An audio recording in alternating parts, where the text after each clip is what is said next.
네, 여러분 안녕하십니까? 어, 지난 방송에서 말씀드렸던 그 세코닉스는 최근에 매도를 했습니다. 그 적정 주가에 좀 도달하는 과정이 좀 너무 급하게 이렇게 올라가 버리니까, 원래 적정 주가가 사실 뭐 10,000원이었어요. 10,000원에서 1,500원, 1,500원 뭐 이렇게 설정을 해놨는데, 이 주가가 이런 식으로 변칙적으로 올라가 버리면은 뭐 적정 주가까지 도달하기가 좀 어렵죠. 뭐 이런 식으로 저는 이제 삐질삐질 올라가는 게 좀 좋은데, 급하게 올라가면 좀 체해요. 올라갔다 그냥 또 급락을 해버리죠. 주가가 조금 더 조정을 받게 되면은 다시 포트에 편입을 시킬 예정이 있습니다. 뭐 장기적으로 성장할 종목이기 때문에 어찌 보면 넓게 보면은 제가 이제 9,910원에 매도를 했는데, 누가 보면은 야 매도 참 잘했다라고 할지 모르겠지만은, 넓게 보면은 이때 매도한 것이 어리석은 결정일 수도 있어요. 장기적으로 성장할 종목이기 때문에. 근데 아무튼 뭐 여기서 다시 주가가 좀 저평가 매력도가 좀 높아지면은 다시 편입할 생각입니다. 네, 오늘은 특별한 종목을 좀 갖고 왔어요. 많은 분들이 이제 주식 투자를 하실 때 보면은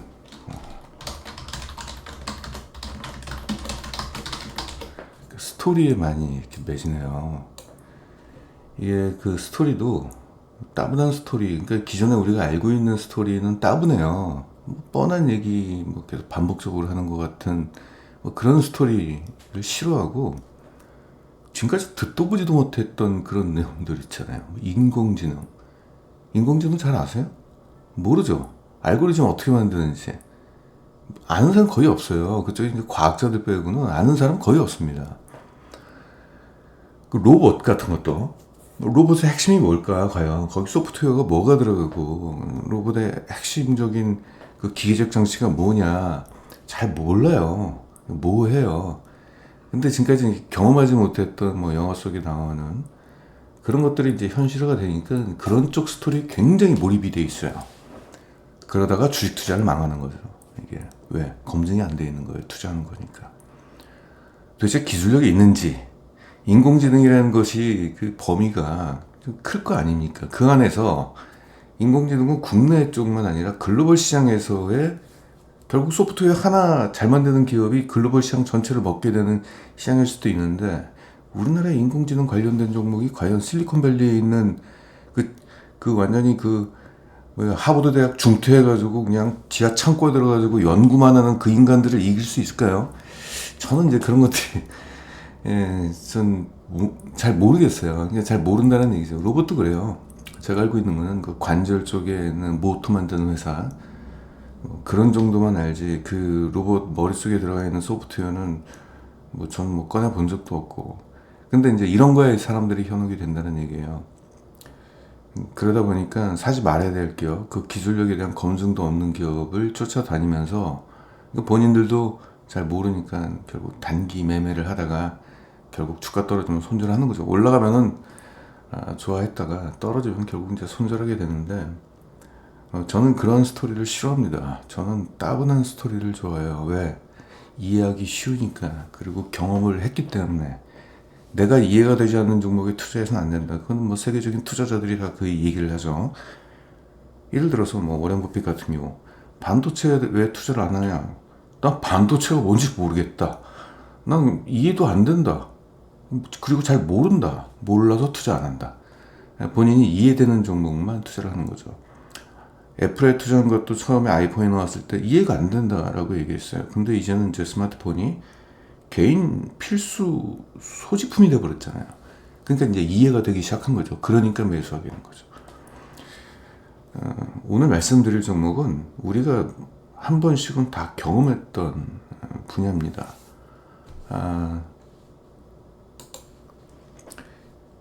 JW 생명과학과 대한약품인데, 이 기업은 공통점이 있어요. 수액을 만드는 기업이에요.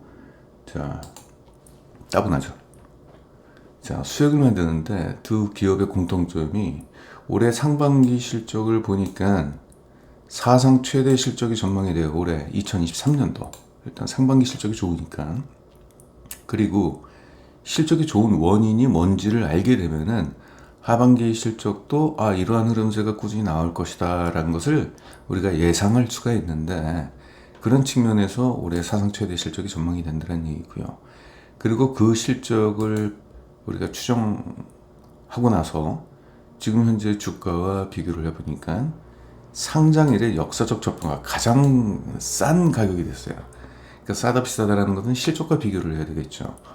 실적 대비 가장 저평가예요. 상장 이래. 대한약품은 20년 상장한 지가 20년 됐거든요. 20년간 가장 싸요 지금.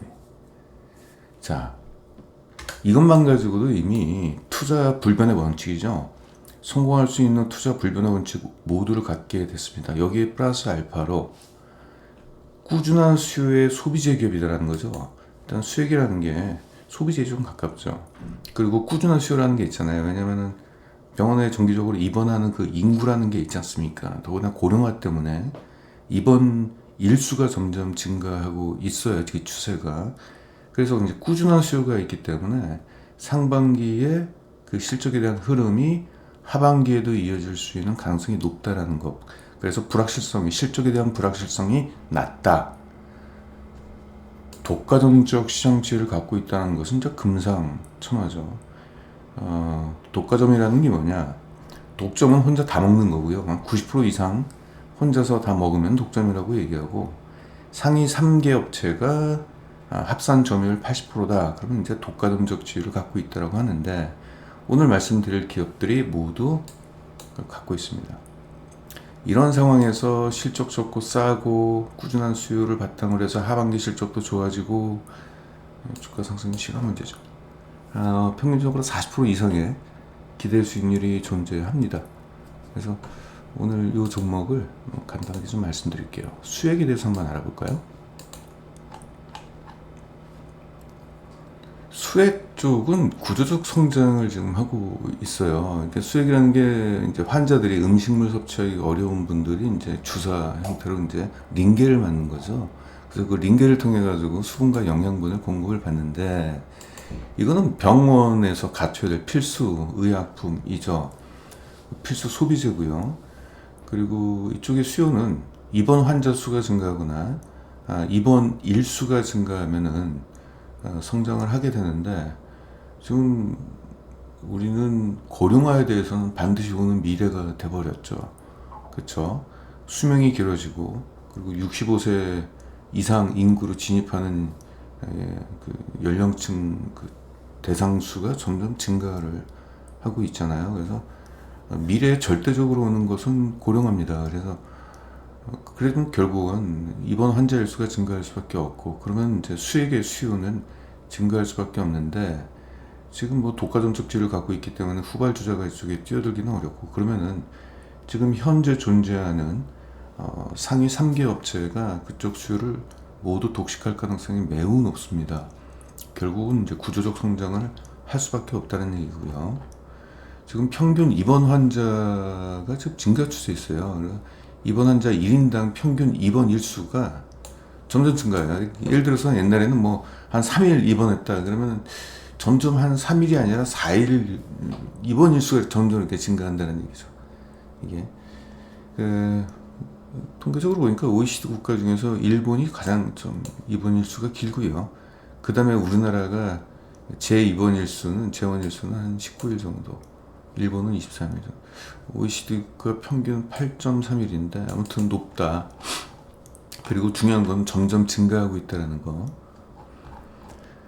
그리고 병원 입원 일수가 증가하면은 링겔을 꽂고 있는 시간이 많아지는 거잖아요. 그만큼 많이 맞게 되는 거잖아요. 그런 관점에서 쉽게 생각하시면 되겠습니다. 국내 고령 인구 추이를 보게 된다면은 지금 2050년도까지 1,600만 명이나 됩니다. 지금이 이제 2020년도라고 봤을 때 65세 인구가, 아마 이게 고령 인구라는 그 기준이 65세인지 70세인지 모르겠습니다. 이거는 뭐 통계청에서 갖고 왔는데, 일단 2020년도에 770만 명인 게 1,600만 명으로 늘어날 수밖에 없다라는 거고요. 이건 뭐 반드시 오는 미래죠. 여기 나왔네. 65세라고. 65세 이상, 65세는 고령이 이제 아니죠. 과거 이제 오래된 데이터다 보니까 이런 단어를 썼습니다. 젊은 나이죠. 젊은이죠. 65세면.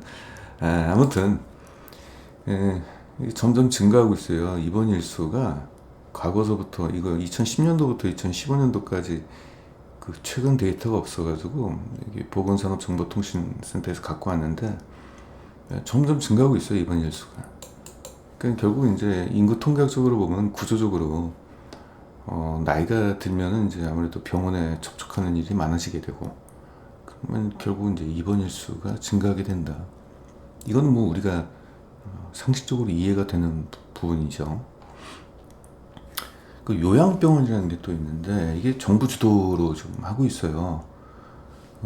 이게 고령화가 되니까 가족이 부모를 직접 돌보기가 좀 어려워지고 좀 맞벌이 부부가 많아졌잖아요.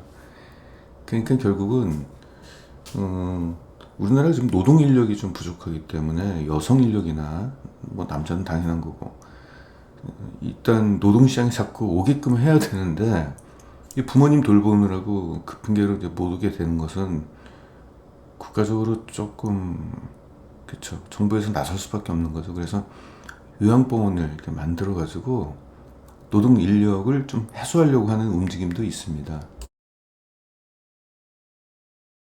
지금 연평균 8.5%씩 매년 병원 수가 증가하고 있고요.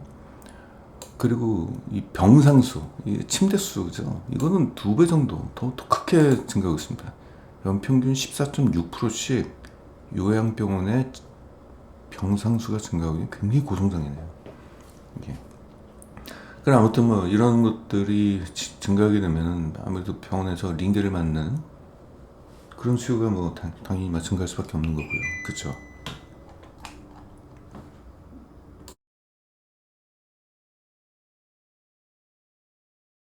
중요한 얘기를 좀 한번 해볼게요. 여러분들 이게 지금 수액 쪽은 제약 분야에 좀 속해 있는데 제약회사 사실 때 좀 정말 조심하셔야 됩니다.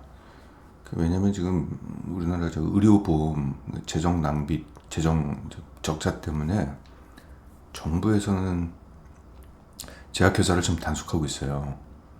약 가격이 터무니없이 비싸서 그리고 합리적이지 않아서 의료보험 재정을 갉아먹는 제약사들 그거 잡아내고 있습니다.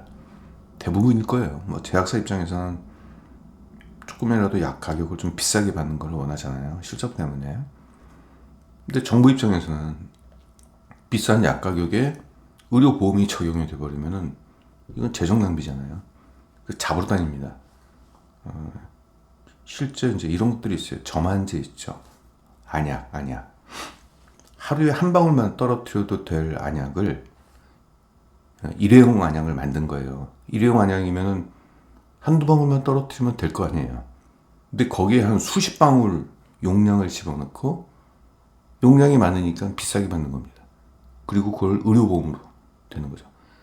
그러니까 쓸데없이 양을 많이 만들어가지고 소비자들한테 돈을 더 많이 뜯어내고 보험 회사로부터 의료보험 수가죠.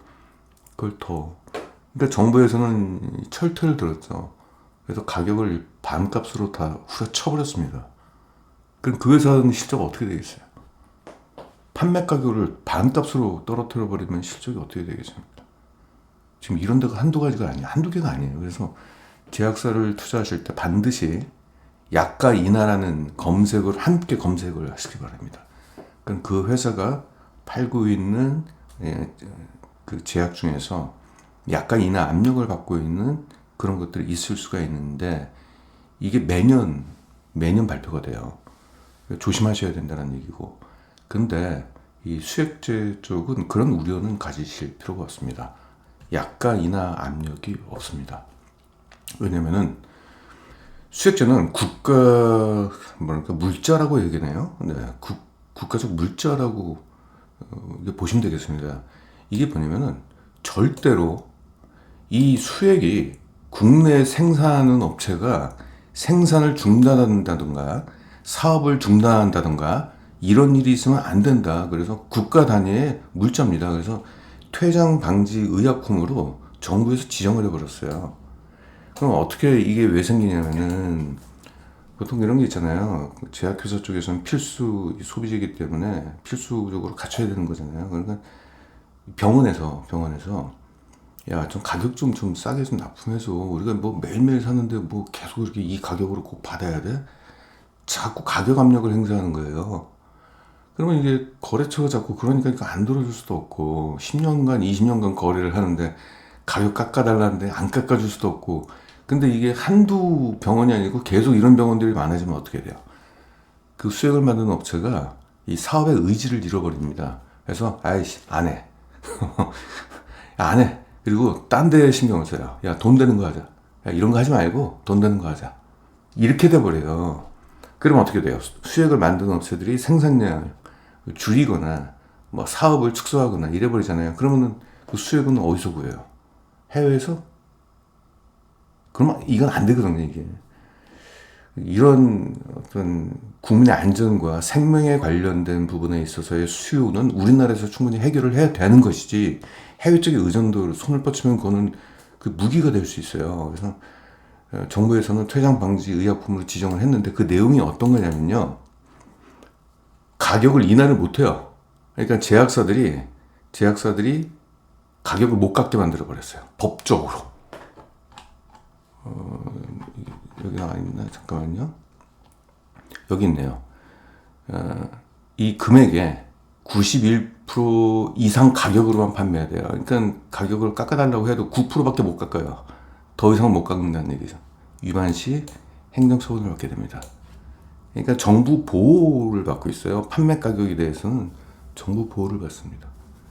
그러니까 이런 부분에 있어서의 리스크가 없다는 게 가장 큰 제약주 투자의 가장 크다. 그리고 지금 수액제는 독과점 사업입니다. 이게 돈이 된다고 시장에 신규로 뛰어드는 업체들이 별로 없어요. 이 전략 내수 시장인데 국내에는 3개 업체만 지금 생산을 하고 있습니다. 대한약품이 그 중에서 기초 수액제라는 게 수액이라는 게 그거 있어요. 기본적으로 맞아야 될 수액제 이런 게 있고 또 보험이 적용되지 않는 영양수액제. 요즘 뭐 피부과라든지 막 그러면 뭐 백옥주사 뭐 이런 것들이잖아요. 닌겔로 맞는 거. 글리타치온 뭐 이런 것들이죠. 백옥주사나 뭐 이런 것들이. 이제 그런 거나 아니면 특수한 뭐 비타민들이 많이 들어가 있는 거. 이런 것들 빼고 그냥 일반적으로 병원에 입원하게 된다면은 묻지도 따지지도 않고 맞는 것들. 그게 기초수액제인데 이쪽의 매출은 대한약품이 1위입니다. 2위는 JW생명과학, 3위는 HK인후엔인데 이 기초수액제 말고 영양수액까지 포함한 수액제 매출 순위 또 JW생명과학이에요. 그래서 사실상 JW생명과학과 대한약품 이 두 개의 기업만 신경 쓰시면 됩니다. HK인후에는 최근에 뭐 신약 사업에 좀 집중하고 있고요. 컨디션 헛개수 뭐 이런 것들도 많이 포함되어 있기 때문에 아무튼 뭐 물장사를 하는 기업이라고 보시면 되겠습니다. 아무튼 여기 3개 기업들이 모두 네, 물장사입니다. 물장사가 돈이 되는 거죠. 자, 독과점 기업입니다. 일단 JW생명과학을 좀 볼게요. 이 기업은 지금 전체 수혜 쪽의 생산 능력 측면에서 1위인데 사실상 뭐 대한약품하고 1등, 2등을 뭐 번갈아 가면서 합니다. 매출 순위로 보게 된다면 거의 비슷해요. 지금 상장일에 가장 가격이 싸졌습니다. 자, 이 매출 보세요. 떨어지지 않고 계속 올라가고 있죠. 자, 근데 코로나 때 이제 이슈가 생겼어요. 사람들이 이제 병원에 가면 코로나에 감염이 될 수 있다 그래서 웬만하면 사람들이 병원에 입원을 안 했던 거죠. 그래서 참았던 건 것 같아요. 그래서 이거는 뭐 얘네뿐만 아니라 전문 의약품을 판매하고 있는 제약사들도 실적이 다 떨어졌어요. 의사 처방을 안 받으니까. 병원에 갔다가는 코로나에 감염될 수도 있다는 우려, 그리고 병원에서도 코로나 환자들 그 수요 그쪽 때문에 뭐 침상 마련도 어렵고 아무튼 이랬습니다. 그래서 이례적으로 코로나 기간 동안에 실적이 좀 부진했다. 그래서 그때 주가가 좀 빠졌어요. 근데 그 빠졌던 주가가 지금 실적이 회복이 됐는데 회복이 안 되고 있습니다. 주가는.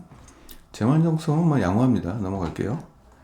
분기 실적 추이를 보게 된다면은 올해 1, 2분기 실적이 나오는데 수액은 드라마틱한 매출 성장이나 이런 것들이 있을 수가 없죠. 병원에 입원하는 사람들의 어떤 그런 수요는 들쑥날쑥한 게 아니기 때문에 코로나 때만 일시적으로 떨어졌지 그 뒤부터는 뭐 꾸준한 수요가 있습니다.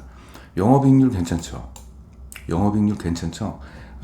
우리나라 매출 상위 20개 기업의 평균 영업이익률이 7.5%입니다. 그거밖에 안 돼요. 얘들은 평균치를 크게 상회합니다. 이게 1분기, 2분기 매출액이 각각 14%, 8%. 우리나라의 그 병원에 입원하는 환자 수에 대한 변동성이 크지가 않기 때문에 이 정도의 매출 성장이면 견조한 매출이라고 볼 수 있어요. 영업이익은 1분기 때 좋았네요. 31%. 아무튼 이렇습니다. 상반기 실적을 집계해서 보시겠는데면은 매출액은 12%가 증가했고 영업이익은 20%가 증가해서 굉장히 양호한 실적이 나왔어요.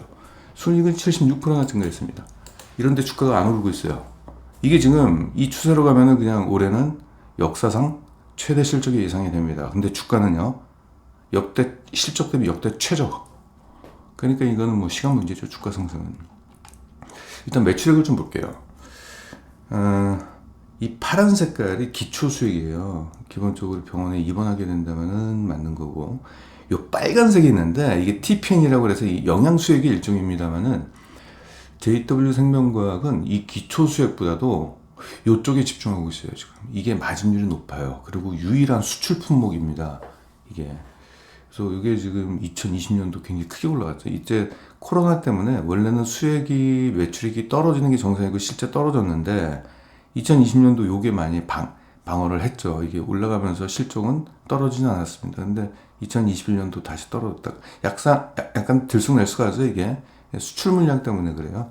수출 쪽 해외 쪽에서 갑자기 이제 재고 보충 때문에 많이 주문할 때가 있고, 이때 주문했으니까 재고 조정 때문에 이렇게 됐다가 다시 또 주문량이 증가하고, 아무튼 이런 약간 들쑥날쑥한 면이 좀 없지않아 있는데, 아무튼 이게 마진율이 좋기 때문에 뭐 올라가면 더 좋은 거라고 보시면 되겠습니다.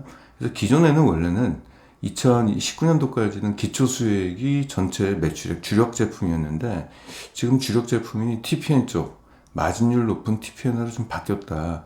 그래서 JW 생명과학은 TPN에 따른 실적 성장에 대한 기대감이 대한약품보다는 조금 더 좋은 편이에요. 약간 변동성은 존재하지만 보시면은 여기 이제 나와 있는데 매출 성장한 거 보면 기초 수익은 올해 상반기입니다. 올해 상반기와 지난해 상반기에 비교했을 때 기초 수익은 9%가 증가했어요. 기초 수익은 그냥 수분하고 전해질 들어간 거고 TPN은 포도당 플러스 아미노산 플러스 오메가3까지 들어가 있는 건데 이게 10%가 증가했어요. 이것이 이제 이번에 실적 성장에 좀 기여를 좀 했겠네요. 그렇죠? 그리고 뭐 영양수액도 마찬가지인데 사실상 TPN이 영양수액의 일종인데 오메가3가 빠진 거 포도당과 아미노산만 이것도 많이 올라갔네요. 그렇죠? 이 영양수액이랑 이 TPN은 보험하고는 의료보험하고는 관계가 없습니다. 비급여라고 보통 포함을 해서 이게 이제 의료보험에 관련되어 있는 거고 아무튼 이쪽에 좀 신경을 많이 쓰는 것 같아요. 이런 것들은 병원에 입원하지 않고 그냥 정형외과에서 막 저는 그랬어요. 옛날에 허리가 아파가지고 정형외과에 물리치료 받으러 갔는데 그냥 의사가 그냥 링겔 한번 주사 한번 맞고 가라고 그래가지고 이거 맞았는데 10몇만 원 내놓으라고 그러대요. 그만큼 비싸요. 돈이 되나 봐요. 그래서 이거는 일반 그냥 의료원에서도 영양수액 같은 거 피부과나 뭐 성형외과나 이런 데서도 막 하잖아요. 이게 뭐 피부에 좋네 마네 이러면서 그래서 이제 좀 약간 이 고객들을 만날 수 있는 범위가 좀 더 넓은 것 같아요. 기초수액은 병원에 입원해야지만 되는 건데 이런 것들은 그냥 일반적으로 그냥 주사 맞는 거니까. 자, 그러면 이제 실적 흐름을 좀 볼게요. 코로나 이전인 2019년도에 그 기초수액제 매출액이 이때 매출액이고 이미 뭐 비슷하거나 넘어섰어요. 예. 코로나 때는 사람들이 이제 병원에 잘 입원을 안 하니까 수요가 조금 감소가 됐는데 이젠 다시 이제 병원에 입원하는 사람들이 많으니까 기초 수익에 대한 실적이 이제 회복이 뚜렷하게 나타났다. 이런 거. 그러면 앞으로의 실적도 이러한 흐름으로 나올 가능성이 높다라는 얘기입니다. 그리고 마진율이 높은 TPN 쪽을 보면은 이게 또 증가했죠. 코로나 이전인 2019년도와 비교했을 때 더 증가하는 흐름이 나타나고 있어요. 이게. 그리고 이게 유일한 이게 수출 품목인데 그 미국의 유명한 박스터라는 기업이 있습니다. 얘네가 이제 수액 기업인데 이쪽이랑 이제 수출 계약을 좀 체결을 했어요. 그래서 해외 수출도 이제 증가하는 흐름 때문에 앞으로 좀 기대가 좀 된다, 이제 이런 얘기고요. 기대가 되는 것은 여기서 나왔어요. 이게 지금 생산 능력인데 올해 지금 생산 능력을 전년 대비 지금 단위가 100만 개입니다. 이게 500만 개. 작년에는 350만 개를 연간 만들었는데 생산 능력을 500만 개로 만들 수 있게끔 좀 증설을 해왔어요. 그래서 생산 능력이 43%가 증가를 했어요. 이것도 굉장히 좀 큰 의미가 있죠. 왜냐면은 이게 수출 품목인데 해외 거래처 쪽에서 주문량이 증가했다라고 해석을 할 수가 있는 거죠.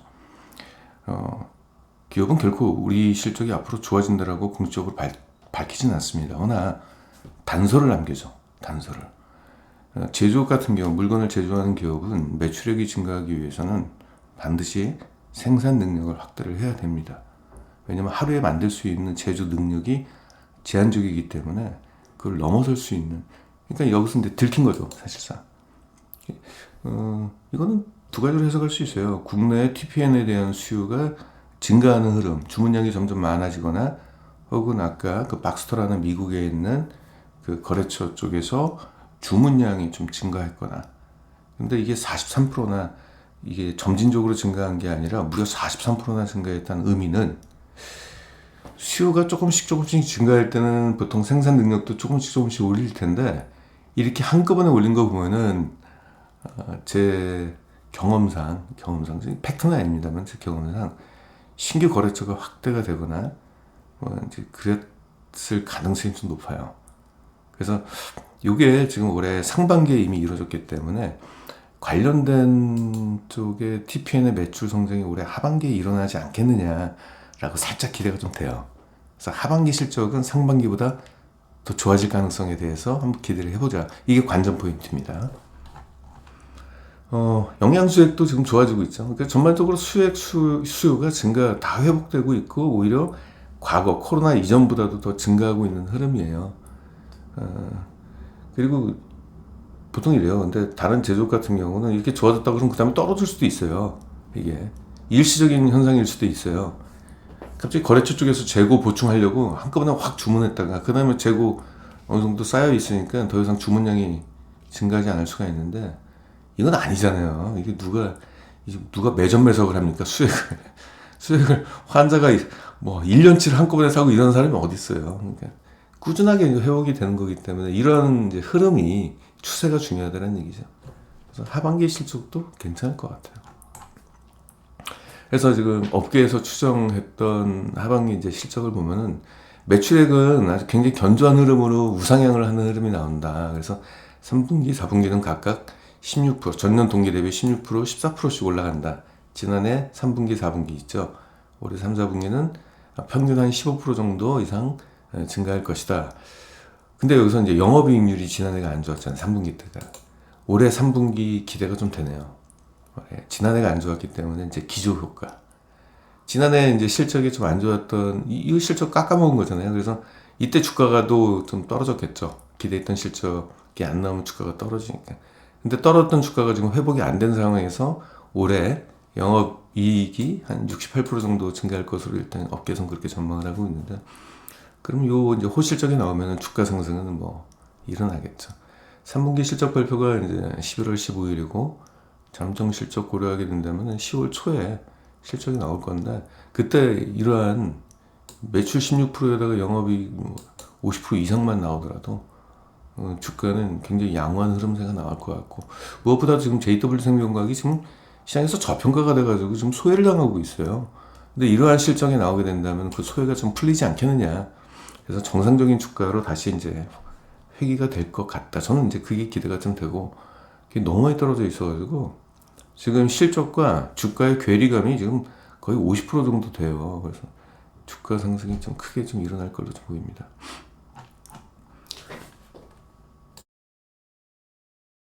연간 실적으로 보시게 된다면은 뭐 우리나라 뭐 고령화 때문에 뭐 병원에 입원 일수가 점점 증가하니까 구조적 성장을 할 수밖에 없는 거죠.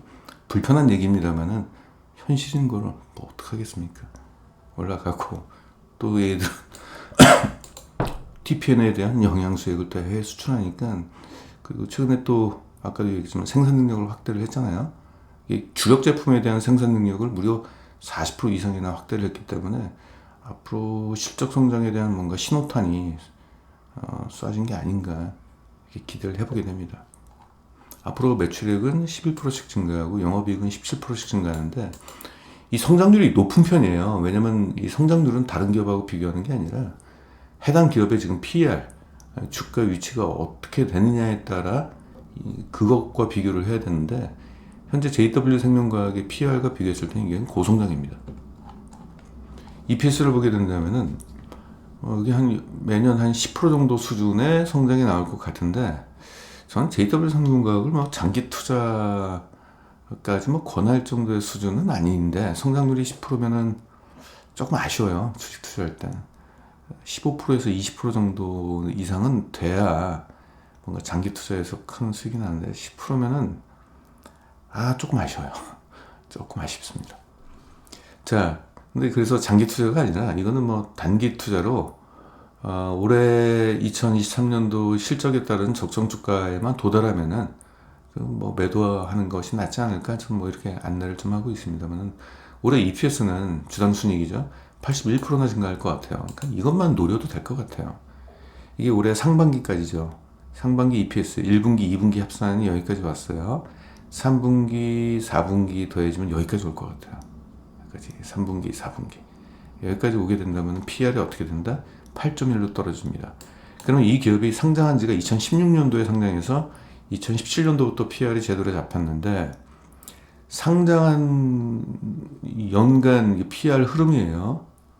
PR이라는 것은 뭐 다 아시다시피 주당 순이익과 현재 주가와의 그 배수를 얘기하는 건데 가장 낮은 저평가가 예상이 됩니다.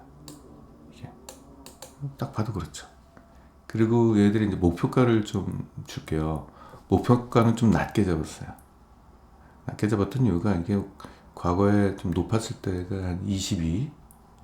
이땐 코로나 때니까 이건 무시. 이런 건 다 무시. 과거에 이때와 지금 이거 비교하면은 PR을 좀 낮게 잡았어요. 의도적으로. 그랬던 이유는 과거에 또 스토리가 있습니다. 과거에는 아까 그 TPN이라는 거 있잖아요. 그거 수출 물량이 해외 수출할 때 처음에 좀 과대 포장이 됐었어요, 사실은.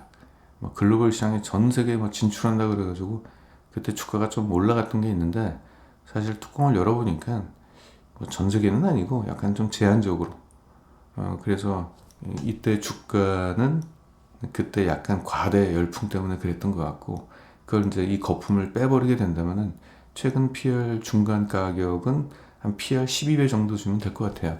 제약사 평균 PR이 지금 14배인데 얘들은 뭐 신약을 만드는 그런 쪽의 회사가 아니기 때문에 14배까지 주기에는 조금 그래서 좀 더 싸게 10% 정도 더 할인해 가지고 12배 정도 주면은 이게 적정 주가로서는 뭐 누가 봐도 이견을 제시하지 않을 정도의 수준이 아니겠느냐. 싸지도 않고 비싸지도 않고 적당한 수준인 것 같아요. 그러면은 지금 이 기업이 실적이 좋아지고 있다는 사실을 시장에서 눈치채고 있지는 않은 것 같아요. 수많은 회사 중에서 뭐 수익에 관심을 갖고 있는 기업이 사람들이 뭐 얼마나 있겠습니까? 근데 이제 리밸런싱이라고 이제 키높이나 맞춰야 될 거 아니에요. PR이 이제 지금 현재 8.1이고 역사적 저평가고 내년에도 지금 현재 주가가 만약에 안 올라가게 된다면 내년은 7.5로 떨어져요.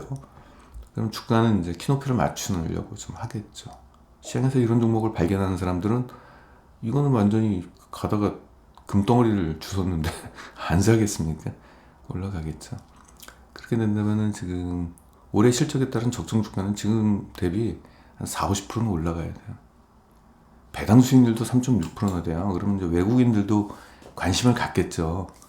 이게 종목을 단타를 쳐도 이런 종목을 단타 치는 게 낫죠. 이게 저평가에 그리고 내년에도 성장하니까. 그래서 이런 종목이면 이건 시간 문제입니다. 나중에 보면 여러분들 이 종목 관심 종목에 올려놓고 난 이런 종목 관심 없어 이러신 분들 있잖아요. 나 너무 따분해. 나는 뭐 고성장하는 뭐 첨단 뭐 이런 쪽에 관심이 있어 이러신 분들 요 관심 종목에 올려놓으세요. 나중에 주가 어떻게 되나. 그리고 그 첨단 종목에 관심 있는 그 종목과 비교해 보세요. 어떤 놈이 주가가 더 많이 올라갔는지 그런 거 한번 비교해 보시면 좋아요. 그래서 이런 종목들은 제가 자신 있게 여러분들한테 소개하는 겁니다. 그러니까 이런 것들이 이제 특별한 변수가 없으면은, 그러니까 시장에 변수라는 건 존재할 수 있잖아요. 혹시 뭐 JW 생명과학에 뭐 이상한 변수가 생길 수도 있잖아요. 말도 안 되는 뭐 예상하지 못했던 이런 예외적인 사건이 터지지 않고서는 꾸준한 실적은 계속 나올 것 같고 주가도 이렇게 나올 겁니다. 확률적으로. 그래서 이런 기업들을 여러 개를 보유하시면 참 좋죠. 뭐 이걸 여기다가 뭐 몰빵하거나 이런 것보다도 이러한 비슷비슷한 종목들을 한 20개를 딱 들고 가면은 그 중에서 변수가 나오는 종목이 있다 하더라도 이런 종목이 커버해 주니까. 대한약품도 간단하게 말씀드릴게요. 어차피 똑같은 쪽이니까. 대한약품은 JW생명과학은 기초수액과 영양수액 다 합쳐서 1등이고 얘들은 기초수액 하나만 놓고 봤을 때 이제 1위입니다. 압도적인 1위예요. 얘들 상장한 지 20년 됐거든요. 얘들이 2003년도인가 상장을 했는데 딱 20년째잖아요. 20년 만에 실적 대비 가장 싸요. 지금 그 20년 만에 온 박앤세일인데 이 기회를 놓치면 그냥 아쉽잖아요. 20년 만에 온 박앤세일이에요. 안 사셔도 돼요. 아쉬운 거는 안 사신 분들이 아쉬울 겁니다. 자, 제가 이제 2003년도 상장했을 때부터 실적을 다 끌어다가 뜨개질하듯이 해가지고 그래프로 만들어 봤어요. 어떻습니까? 이게 바로 수액 기업의 위력입니다. 단 한 번도 매출액이 역성장 없이 계속 올라가고 있어. 그렇죠? 이게 바로 독과점적 지위를 갖고 있기 때문에 신격체들이 지금 뛰어들지 않고 있고, 그리고 고령화 이슈 때문에 수액에 대한 수요는 점점 증가할 수밖에 없고, 그러다가 2020년도 코로나가 딱 터졌을 때 이때 한번 살짝 병원에 입원하는 환자 수가 감소했어요. 이때 딱 한 번. 아무튼 코로나가 대단해요. 대한약품의 매출액을 떨어뜨릴 정도면 이때 빼고는 다 되고. 자, 영업이익률 보세요. 20%대, 18%대. 제약회사보다 2배가 이상 증가해요. 아까 잠깐 얘기했지만 우리나라 제약회사 매출액 상위 20개 기업의 평균 영업이익률이 7.5% 정도? 요 정도밖에 안 돼요. 그리고 이거는 정부가 가격을 보전해주고 있잖아요. 기초수액은 가격 떨어뜨리지 못하게끔. 병원에서 가격 압력 행사하면 형사처벌을 받아요. 그러니까 이렇게 높은 영업이익률을 구가할 수 있는 거죠. 그러니까 제약회사 부럽지가 않아요. 연평균 매출액이 지금까지 20년 동안 매년 10%씩 증가했어요. 영업이익은 21%씩 증가하고 대단하죠. 그러니까 예전에 대한약품에 대해서 이런 게 있었습니다. 아무도 대한약품을 관심이 없었어요. 왜냐면 제약회사도 아니고 바이오회사도 아니고 수액을 만드는데 누가 관심이 있겠습니까? 근데 이 기업의 최고의 투자 포인트는 그거였죠. 실적 대비 저평가. 자, 주가 옛날에 대한약품 볼게요. 이때 한번 난리가 난 적이 있었습니다. 주가가 수십 배가 올랐어요. 수십 배가. 이때 주가가 안 오른 이유가 뭔지 아세요? 아무도 관심이 없어요. 실적이 좋아져도 관심을 안 가졌던 거예요. 이게 올라가는 거죠. 수십 배 올라갔죠. 이게 가격이 얼마였죠 이때? 3,000원 했던 게 52,000원까지 올라갔네요. 주가가 여기서 볼게요. 여기서 보면은 1,500원. 1,500원 했던 게 52,000원. 수십 배 올라간 거죠. 이때는 무지의 영역. 사람들이 관심도 없고. 그러다가 이 기업이 꾸준한 실적이 계속적으로 증명이 되고 실적이 점점 좋아지고 있다는 것이 시장에서 드러나면서 이제 압력밥솥이 그냥 터진 거죠. 그냥 주가가 올라간 게 아니라 주가가 터졌습니다. 그런 과거가 있었습니다. 재무안정성 우수하죠. 저 무차익 경영을 지금 하고 있고요. 그리고 부채율이 18%밖에 안 돼요. 이자 보상 비율이 있는 거 보니까 얘네들이 대출금은 존재는 해요. 그거는 이제 법인세를 전략하기 위해서 전략적으로 이제 대출을 받은 것 같고, 왜 이자를 내야지만 법인세를 이렇게 낮출 수가 있거든요. 근데 거기 황금 구간이 있습니다. 이자를 조금만 내가지고 이자는 비용으로 처리가 되니까 비용을 조금만 더 내면은 법인세를 크게 전략을 할 수 있기 때문에 전략적으로 쓰는 경우가 있는데, 얘들은 현금이 많기 때문에 오히려 금리가 상승하게 되면 오히려 순이익이 증가되는 그런 효과가 있습니다. 돈 많은 회사들의 특징이죠. 분기 실적을 보겠습니다. 견조한 실적 나왔어요. 매출액 12%, 영업이익 15% 오르고, 1, 2분기 괜찮게 나왔어요. 상반기 실적을 무게로 보면은 네, 매출액은 9%가 증가했고요. 상반기 영업이익은 12%가 증가했습니다. PR이 워낙 저평가된 기업이기 때문에 PR 대비 이 성장률이 굉장히 높아요. 이 정도면 높은 편입니다. 얘들한테는. 부분별 매출 보시면은 수액, 일반 수액, 기초 수액이 이제 8%가 증가했고 똑같죠. 아까 JW생명과 9% 증가했거든요. 8, 9% 똑같아요. 예. 그리고 앰플하고 바이알 같은 경우는 이거는 영양 수액이라고 보시면 되겠습니다. 예, 16%가 증가했네요. 뭐 기타 뭐 1% 이건 뭐 밖에 안 되니까 이런 거 신경 안 쓰셔도 되고 0% 이런 거 신경 안 쓰셔도 되고 이 두 가지가 전체 점유율이 거의 99%니까 그렇죠. 결국은 이제 수액이 증가했다는 것은 입원 환자 수가 지금 회복이 되고 있다라는 흐름이죠. 아까 JW생명과도 마찬가지고 주당 순이익을 보시게 된다면 전년 대비 13%가 일단 올라갔습니다. 연간 실적도 꾸준하게 매출 성장이 있을 것으로 일단 전망이 좀 되고 있고요. EPS는 뭐 여기까지 갈 거 없이 그냥 올해 한 16% 정도 증가한다. 올해 상반기까지 여기 달성했잖아요. 그러면 여기 3분기, 4분기 더해지면 여기까지 올라가는 거는 뭐 눈대중으로 대충 봐도 알 수 있죠. 그래서 PR을 볼게요. 얘네가 진짜 제가 20년 동안에 PR 흐름을 제가 다 추적을 해봤거든요. 제가 화면의 제약 때문에 20년 동안의 PR 흐름을 다 갖고 이거 모여가지고 이 정도만 증명을 했는데 제 말씀 믿으세요. 제가 다 확인했습니다.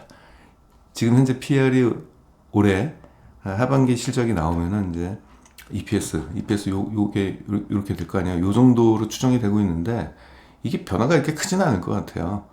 직원들한테 보너스를 엄청나게 많이 주지 않은 이상은 이 흐름은 특별한 변화는 없을 것 같은데 그럼 PR이 5.8이 됩니다. 이 5.8이 얘들이 상장한 지 20년 동안에 가장 싼 가격이라는 얘기예요, 지금. 그러면 얘들이 적정 PR을 얼마나 줄 것이냐? 그냥 코로나 이전의 중간 가격, 이 정도. 8.3 정도 주면은 코로나 때 이것들은 무시. 그리고 지금 여기는 너무 소외를 받았어요. 이거는 코로나 이후에 그거 아세요? 그 제약회사들, 그 코로나 때문에 제약회사들이 그 코로나 테마 때문에 주가가 굉장히 크게 올라갔거든요. 그 뒤부터 사람들이 올라간 주가를 보고 제약 쪽은 쳐다보지도 않았습니다. 실적이 좋아지든 말든 관심도 없었어요.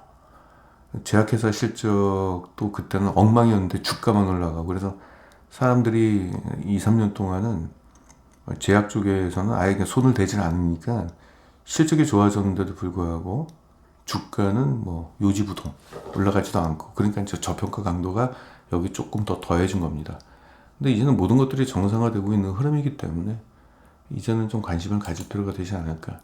그래서 적정 주가를 산출할 때 과거의 평균 주가를 제가 쭉 뽑아봤는데 한 8.3 정도 주면은 싸지 않고 비싸지도 않고 중간 정도 수준으로 준 거라고 좀 볼 수 있어요. 그래서 이것도 한 40% 정도. 그래서 여러분들 요 종목은 한 대한약품 한 4만 원 정도 보시면 되겠고요. 대한약품 볼까요? 이 차트로 보면은 주 차트로 보면은 4만 원 정도 오르면은 요 정도 가면 될 것 같고요. 왜냐하면 둘 다 대한약품이 지금 사상 최대 실적이에요. 올해 사상 최대 실적에 적정 주가는 좀 보수적으로 줬습니다. 그러면은 2017년도, 2018년도 주가보다도 싸게 줬어요. 이때보다 실적이 더 좋은데. 그러면 이게 어떻게 된다? 이 의미가 4만 원이라는 게 주가 달성 가능성이 높다는 얘기죠. 이제 시장에서 실적 나오는 거 보고 저평가 강도가 세지는 거 보면은 주가 흐름이 이제 나오겠죠. 그리고 아까 JW생명과학 다시 볼까요? JW생명과학도 사상 최대 실적이 올해. 둘 다 공통점이 있으면은 사상 최대 실적이 나오는데 주가는 역사적 저평가다라는 거.